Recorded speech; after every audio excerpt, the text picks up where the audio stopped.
my channel. I'm Alexa and today I want to talk about hikikomori.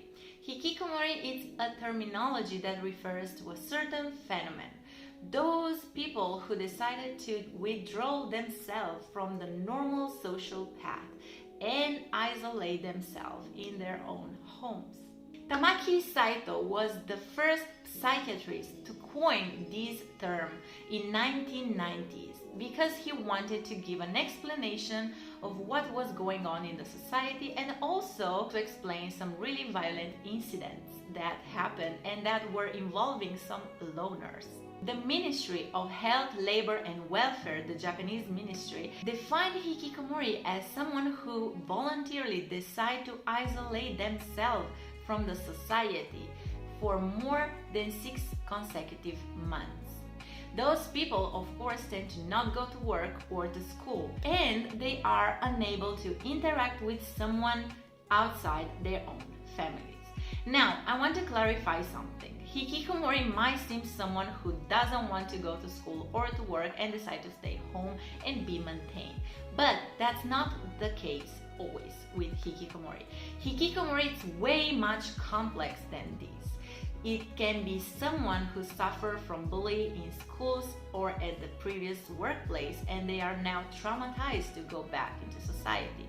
They can be people who suffer from social anxiety or have experienced some other forms of trauma and can't stay outside their apartments physically and mentally. They can be victims of karo utsubyo, which is the depression from overwork. There are a lot of reasons. Because there are so many reasons and they are so personal, hikikomori can be classified specifically. But what can be classified is that is someone who lives in their homes, sometimes maintained by the parents or the families. Sometimes they have remote jobs or receive some sort of pension from the country. What is clear is that they never leave their own apartments. They are uneasy to do that. In Japan, when people talk about hikikomori, sometimes they also mention nito.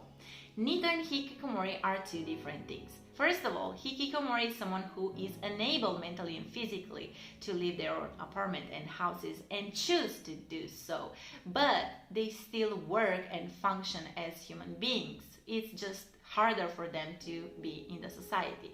Nito, meanwhile, is someone who has no interest to seek jobs or to go on with the studies. So it's more like a time waste person, while hikikomori has like a mental problem, a psychological problem. So the two terms can be often used together or people can misinterpret them, but they are basically different. Because hikikomori might want to go back to school or might want to leave, but they are afraid of, they are scared of, and sometimes, yes, they don't want to. But we can't say that hikikomori and nito are the same, because they are not. In Japan, people tend to misinterpret the term hikikomori and associate them with loners and also with recluses. But also within recluses and loners, there is some differences. By dictionary, we have some really important distinctions. A recluse is a person who lives in voluntary seclusion from the public and the society. The word comes from the Latin recludere, which means shut up or sequester. Historically, word referred to a heremit, total isolation from the world. While a loner is a person who avoids or does not actively seek human interaction. So basically, again, two really similar words but different. In 2000, there was a case, a notorious case of a loner who was arrested because he kidnapped a girl, a 9-year-old girl, and kept her in his room for 9 years.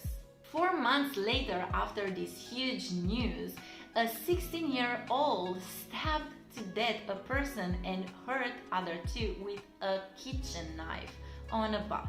Of course, since hikikomori is so complex to explain, also sociopaths and psychopaths might be part of them, but not all the hikikomori are sociopaths and psychopaths. The distinction within sociopath and psychopath is also interesting. Briefly saying, a psychopath has no remorse or feeling toward what he's doing or other people, no empathy. While a sociopath does have feelings and some empathy for himself and what he's doing and other people. Hikikomori are unable to leave their own houses. If they have the need to go buy some food, they will just go to the shop and come back, or go where they must go and just come back with no interaction with strangers and other people. No interaction, no eye contact, and a lot of fear to be outside in the world. Sociopaths and psychopaths, meanwhile, have the intention to do something, have this will. They are dragged by a strong will to leave their house and do these things. So people were really quick to classify hikikomori as sociopaths, really dangerous people, while it was not really like that. It was way more complex than that. In 2015, there was a survey that took in consideration the range within 15 years old and 39 years old, and found out 541,000 cases of potential hikikomori within that range. But then in 2018, 3 years later after this first survey, there was a first ever official one from the cabinet office, and the range was within 40 and 64 years old. 613,000 cases were found out of hikikomori, people that were living alone in their houses or apartments, in their rooms, or that are also maintained by families. The percentage was really interesting. 76.6% within 40 and 64 years old were men, while 46.7% admitted they have lived like that, isolated like that, for more than 7 years. And 34.1% admitted that they are maintained by parents or families. Because for hikikomori, it's so hard to have human interaction and also live their own safe space, their own houses, it's also hard, if not impossible, to get on a normal working lifestyle and on a normal social path. Since hikikomori include a wide range of people and characteristics, the only thing that is common within them is a common sense of failure and shame at all age.